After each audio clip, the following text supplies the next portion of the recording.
Political Capital is brought to you by Uber Canada. Learn how Uber and Mad Canada are reducing impaired driving at uber.com/home soon. CHEK Podcasts. Hey everyone, and welcome to Political Capital, your source for all the latest in BC politics. I'm your host, Rob Shaw, coming to you from the epicenter of the news world, the CHEK News World headquarters in Victoria. Lots to get to this week. We've got the Premier taking on OpenAI, business groups revolting against the budget, and the first caucus endorsements in the BC Conservative leadership race. To break it all down, we are going to bring in the pod squad here. Jillian Oliver, longtime BC Green strategist. Angelo Isidorou, BC Conservative strategist and executive director of the party.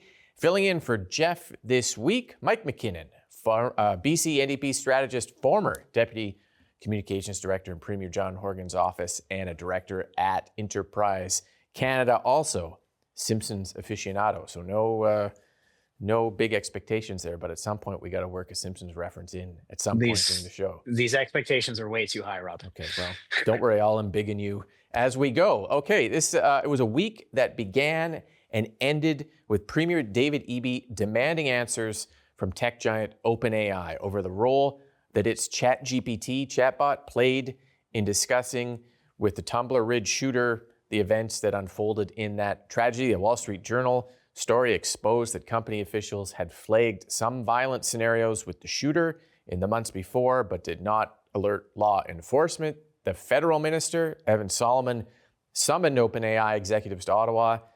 Eby started talking about public inquiries, trying to get ways to get answers, and OpenAI's eventual letter pledging change. Let's just hear from the Premier first on the issue.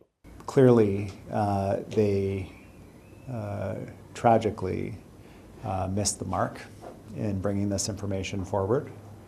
The consequences of that will be borne by the people of Tumbler Ridge, the families of Tumbler Ridge, for the rest of their lives. These are not small stakes, and it illustrates why these companies cannot be trusted to set their own reporting thresholds. The Premier angry, the Fed's angry, pretty much everyone angry at OpenAI. Let's start, I guess, with the government's response. Did it hit the right tone here? Is BC doing enough? Can BC do anything? Are we hitting the right issue here, talking about OpenAI in this tragedy, or maybe even overemphasizing it? A week of discussion here. Mike, what did you make of how all of this sort of played out? Well, the first thing I recognized in what we heard from Premier Eby this week was how personally affected he was talking to families of victims in Tumbler Ridge, and you know, when you're in that position as a politician, you look for, what is there something I can do right now, to tangibly go to bat for these people in some way. And when it came to light that there was an intervention point that was missed here, it became really clear that was something that the Premier could do, and also something that the public could understand. And that's a key piece of this as well. There's going to be a lot of time to review what other intervention points there could have been in this the life of the shooter and the families involved.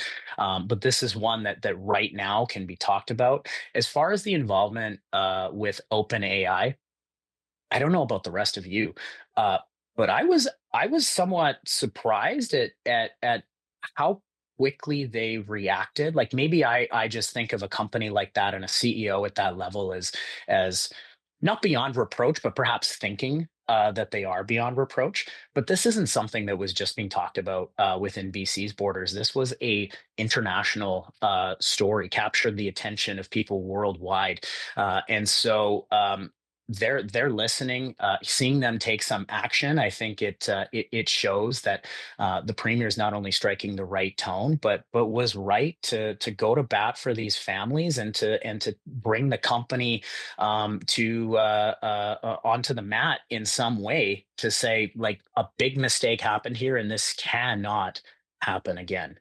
Yeah, the company did respond quickly, Jillian, although I noticed they kind of didn't expect to get cameras in their face when they arrived in Ottawa to meet the federal minister. Didn't really have anything to say there. But do you think the Premier hit the right tone? Do you think the focus was the right focus this week? I think that people have been looking for answers about how to regulate AI and where we should start. It's come on so quickly with such obviously massive implications. This really does feel like a watershed moment of moving towards actually getting something done. We've had the premier in the past sort of threaten to regulate technology companies in BC and then put that legislation on hold. I think that sending it to Ottawa shows the seriousness of this issue, because I really think that the federal government is the best place to look at this and regulate it. I think that while the events of OpenAI's involvement are really troubling and shocking, and it makes sense to talk about that and to look for answers, I also think that we do need to move towards having more of a full-scale inquiry that looks at other aspects of the tragedy and other intervention points that might have been missed. I think we had a opposition MLA call for that. Greens had a release out as well, saying that needs to be fulsome, similar to the inquiry in Nova Scotia after a mass shooting there that also looks at mental health supports, RCMP involvement because they were aware of the shooting. So I think while the OpenAI aspect is one, I think we also need to be talking about the other intervention points. Yeah, Angelo, I agree with that too. But it is easier maybe for the premier to pick on the tech company than it is the failure of mental health supports in Tumbler Ridge, which the mayor has raised up there. But what do you think of how this played out? Yeah, none of it is isolated, right? I think, to Mike's point on the speed by which OpenAI went up to Ottawa, I think what's interesting there is the broader issue with AI and what OpenAI is very keenly aware of. There is a phenomenon that's been studied that's real, that I know will sound silly, but it is a real thing, called AI psychosis. It is a new phenomenon that is affecting some people who obviously have pre-existing issues, right? I'm not suggesting the shooter, was inspired by AI, but it does appear to be the case that these chatbots have a certain effect on individuals. So that is a real phenomenon, and OpenAI is going to have to address that. But outside of that, as you noted, Larry Neufeld, who represents the Peace River South region, has called for a public inquiry, and that is essentially what conservatives are calling for, because it is, I think, a multivariate problem. What were the mental health supports, interactions with authorities previously, what's going on in the community? There's a lot that we don't know. So we do need a public inquiry, but it is important for folks to know that there is something going on with these AI bots. And I really think it's worth checking in with your kids and considering regulations around how minors should be using these bots. Mm-hmm. The company revealing that even though it blocked the shooter's first account, that she went on and created a second one, which we didn't know until the company put it out in a letter as well. So as the premier pointed out, we don't know what was said or what was communicated. The difference between a public inquiry and a coroner's inquiry came up this week, and whether one should be done or the other. The coroner's inquiry doesn't find blame, can be done very quickly. The public inquiry, we've seen those take years, and they're more fulsome, but they take a longer time. I'm not sure if where the premier is going to land on that, or if that really is part of the issue at all. But Mike, just do you think the shift in discussion of kind of some of the reasons behind the issue this week is a sign that we're moving into kind of a larger search for solutions here? Or it felt like for a while, Tumbler Ridge was not a political issue, and maybe it still isn't, but we're starting to ask some questions here that the government's having to answer. Mm-hmm. I don't think I'd say it's a political issue at this point, but these are very reasonable questions. I don't know. I don't know enough to say, public inquiry, coroner's inquiry, or like what is the appropriate level of inquiry. But I think it's clear to everybody from the facts that we have seen and learned from law enforcement at this point, and stories that we've heard about the shooter and their family is that there were points in time where there have been interventions, and ultimately this ended in a massive tragedy. Yeah, people's lives were lost, and we need answers somehow. Okay, we will leave that there. We're going to take a break. Coming up, we're going to talk some more reaction to the BC budget from the business community coming up after this. Rob, let me be clear. This government has a spending problem. $4 billion in taxes that are impacting British Columbians across the board, businesses across the board. That is why we're calling for this PST expansion to be stopped. Well, as Greater Vancouver Board of Trade CEO Bridget Anderson standing with 17 other business organizations calling on the government to back down on its plans to expand the PST to things like accounting, engineering, even cable television. My God, and knitting, of all things. The arguments from businesses here, and you heard Bridget Anderson say it, they feel government has a spending problem, not a revenue problem, so don't come to businesses and ask them for more money. Jillian, the Premier's response is, yeah, it's kind of a burden to businesses, but we need the money. What do you make of that back and forth this week? Yeah, I mean, it was a couple of things. There is a revenue problem because we've got a $2.4 billion hole caused by canceling the carbon tax, which the business community advocated for, which opposition was, dogged in pursuing. So, the PST expansion only makes up like about a quarter or a third of that, like barely, like really fills that hole that's left. And then we also have some declines in revenue from things like PTT as the housing market slowed a little bit. So, it was really palpable to hear the frustration in his exchange last week with Bridget Anderson. And I also thought that it was a strange choice for her in the same conversation to come out advocating for the HST almost out of nowhere. I think that undercut what might have been a bit more of an effective communications campaign coming out against the PST. So I think I think most people recognize that these are difficult times and that the money's got to come from somewhere. The government's been getting a lot of flack for the deficit. I think most people can kind of like make sense out of that situation. And I think that the business community needs to get a little bit smarter in its communication strategy, especially given the very obvious history of the HST. Yeah, I wasn't expecting to talk about the HST, but there it was in the middle of the thing. Angelo, what did you make of the business argument here and the government's response? Well, the business argument is strong, right? You had 15 organizations representing mining, development, architecture, even small businesses, right? If you're a small business, you're now going to be paying extra for your bookkeeping and accounting. If you're a small business in an area with crime, you're now going to be paying extra for your security, right? If you're an architecture firm or you're a developer, you're going to be passing these new fees on to the customer. So housing is going to get more expensive. Like these effects trickle down and have an effect on our economy. If you're in mining, we saw 2 mining organizations come out sort of flabbergasted at the idea that the NDP on one hand is talking about how important their sector is, and on the other hand, they're going to have to pay more now. So, while I understand that there's sort of a hole that needs to be filled in terms of revenues, I go back to what the Board of Trade is saying, that we believe we need more revenues, but the reality is we have a spending problem, and the NDP has the worst deficit and the worst debt in our history. We're likely going to we're likely going to have a credit downgrade soon as well. So all these organizations are coming together to say what we're all saying, which is this is unacceptable, and the PST expansion should absolutely be stopped.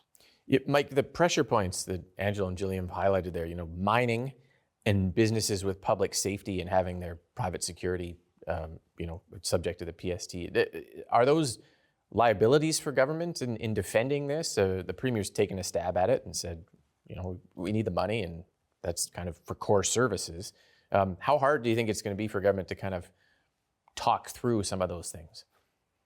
Yeah, there's definitely there's obviously pressure points that are kind of colliding, both from the business community, the revenue increase that government needed in order to continue to be able to not only maintain but invest more in critical health and education services. I think one of the biggest challenges government had here is that is kind of a stakeholder relations issue, in that this kind of came out of nowhere. The expectation was not set. The groundwork was not done in the lead up from everything we've seen and heard publicly. And I think that was one of the biggest challenges for government, is that this came out of nowhere. That said, one of the biggest challenges for the business community here, going back to the point earlier about the conversation about HST, is I don't think these things can be talked about separately, because it shows that there The business community also thinks something needs to be changed when it comes to taxation because they're floating an HST, which is a very different direction, one that was very unpopular in this province and was changed already. But it's clear they don't like this solution, or rather, they want a different solution. They just don't like the one that government came up with, and that's something where some different advocacy work perhaps needs to happen in order to make a stronger case to the average British Columbian that they need to go in a different direction. And just asking the premier on stage about HST is probably not the best way to go about it. Yeah, I agree with all that. The government didn't quite set the stage for this and ended up in the position of trying to justify what it had done versus talking to people about it ahead of time, and that the HST is just like, it is so loaded. It's, if you want to push the HST, you're gonna have to come up with a really good campaign versus just kind of throwing it out there on that. Jillian, last word to you on this. Yeah, I think that's right. It kind of seems like the government and the business community are really talking past each other. I think Mike's right. It seems like communication could be improved to accomplish both of their shared goals. Yeah. No, sorry. We have a little bit more time. Angelo, last word to you on this. People are hurting. Don't tax yarn. Don't tax cable. Don't tax landline phones. These things sound trivial, but there are British Columbians who rely on it. Yeah. Yeah. I mean, I've never seen a budget where there's an argument in it that the seniors are being targeted through yarn and cable TV and landlines and property tax deferrals and low-income tax. That's another messaging problem that I don't think the government saw coming and is having to deal with in the weeks from the budget. Okay, we're going to take a pause there, and we're going to come back. We're going to talk about the BC Conservative leadership race and the first endorsements coming up after this. We all know Peter's skills, and anybody who watched him disassemble the government systematically on the budget last week knows that Peter is the full package. He is ready to go. He is ready to lead our caucus. He's ready to take the fight to the NDP, and he's ready to win and to get this province moving again. That's Kelowna Mission MLA Gavin Dew describing why he's endorsing Peter Milobar as the BC Conservative leader, one of 5 caucus MLAs throwing their support behind Milobar this week. Dew, Ward Stammer, Kyle Giddens, Brennan Day, and Scott McInnes, the first MLAs to endorse a leadership candidate, and Sheldon Clare dropping out of the race Friday, saying he's failed to secure the required signatures there. So some developments on that. Jillian, you've done leadership campaigns for the Greens. How important, in theory, is it when an MLA endorses a candidate, and what does that mean for their sort of campaign and the benefit they get out of that? Well, I think it really depends on the dynamics of the race. In this case, there's a point system. So if those MLAs can advocate locally, it can really pay dividends in terms of votes, if they can kind of gather people in their riding to vote for Milobar. On the other hand, we've seen other races where caucus endorsements haven't amounted to much, and there's been a winner who hasn't gotten a ton of caucus endorsements. I think in terms of like the qualities that the Conservatives might be wise to look at, one of the biggest failures of Rustad's leadership was his ability to manage caucus, to keep people together, to stop leaks from happening, to have a cohesive direction. And I think that this shows that those folks that work closely with Milobar have confidence in him to be that kind of strong internal leader, which is, I think, one of the things that would benefit them going forward. So it will be super interesting to see if the wider voter base recognizes that and takes that to heart. Mm-hmm. Caucus management, for sure, is a huge future hurdle for anyone who wins. Mike, what jumped out at you at the idea of 5 MLAs this early in the race backing a candidate?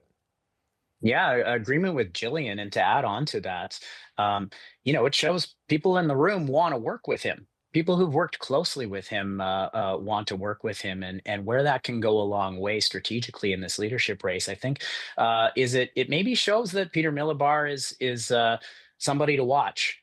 Where the way I've heard many people talking about the leadership race didn't really have him kind of in the top 3, and the early weeks of the race were kind of shaping up as competition of who's truest and bluest and who denounces, the BC Liberal Party roots. And Peter was the only one standing up and saying, I was proud to be a BC Liberal. We accomplished a lot of things, and a recognition that it was a pretty successful governing coalition for 16 years. Part of a strategy in a leadership race is also to show the membership who's best positioned to win. And this definitely strengthens his argument in a way that maybe we weren't thinking about a week ago. Mm-hmm. 5 of the, I would say, better critics on the opposition bench too. They're all very active. They're all very good at their files. They seem to have high community presence as well. So maybe they can deliver votes in their riding. We shall see. Angelo, just remind us why the system of voting here is like points per riding. So the ridings matter. And what's next at the point in this very long leadership campaign? So a couple things. First, a correction. Unless I'm mistaken, I actually believe Theresa Watt endorsed Ian Black first before these 5 endorsed Milobar. That's technically, so I think there's right. 6. You're right, yes. There's 6 overall MLAs that have endorsed. But on the point system, look, it's something we inherited. It's fairly conventional for political parties to do this. The reason why is you don't want to incentivize a campaign to effectively go to one city, sign up 20,000 people there, and then just discount the rest of the province. So what this does is it forces and incentivizes candidates to tour around, to grow the base in various areas. Like, we're a big province. We have a rural part of our province in the north and the interior that we want represented. So the point system is really great for that because it forces you to just be this unifying candidate. What comes next is the applications are closed. So we're in the process of greenlighting candidates. By the time, you're watching this, it could be that we've already made an announcement on candidates, but if not, it would be very soon that we would sort of have our official list. And from there, off they go, and we go through this process for the next couple months. And it's May 30th, right? That's still the date? So many dates. May 30th. May 30th. Yeah, May 30th is the date of the new election of the leader. April 18th is the membership cutoff. So really, this next month and a half is going to be quite active for these campaigns.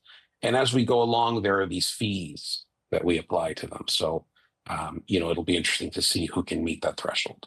That's in April. Yeah. Okay. Excellent. Well, we're going to spend many, many shows talking about the BC Conservative leadership race. So it's just the beginning of that, but 5 MLAs, big show of support in the front steps of the legislature this week for Peter Milobar. Okay, we're going to leave it there. We're out of time, but we do have extra content in the audio podcast, so make sure you subscribe to that. Mike, thanks for filling in this week. Thank you to Jillian and Angelo as usual, and thank you for watching. We'll be back next week with all the latest in BC politics here on Political Capital. Political Capital is brought to you by Uber Canada. Learn how Uber and Mad Canada are reducing impaired driving at uber.com/homesoon.